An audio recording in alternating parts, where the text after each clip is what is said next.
We're here at the Southwest Florida Water Management District in Brooksville today to honor all the staff that have been participating in our weather observation program for 50 years. My name's Ross Giratana. I work at the National Weather Service in the Tampa Bay area. I work as a meteorologist there, but I'm also an observation program leader. So I work with volunteers across West Central and Southwestern Florida and helping them maintain their weather stations and also helping them report the weather to us. For 5 decades, the staff here have been taking these weather readings for us on a daily basis. These weather readings are invaluable for meteorology, hydrology, climatology. On behalf of the district, I would like to thank the National Weather Service and NOAA for recognizing the hydrologic data staff for 50 years of service. These particular weather stations that we have here in Brooksville, we have about 7 of these. Basically, they're weighing rain gauges, so a little bit different than your manual rain gauges that you put a ruler into and measure the water.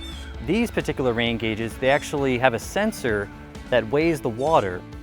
These brass weights represent 5 inches of rainfall each, so I put 3 of them in, 15 inches of rainfall in the rain gauge, and then ultimately that lets us know if the rainfall gauge is calibrated properly.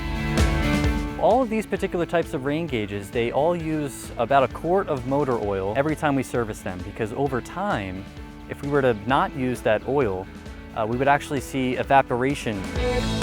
I just want to really thank everybody at this office. Everyone has really contributed substantially to helping us build up this climate record. We couldn't have done it without the help and partnership. We look forward to many more years to come.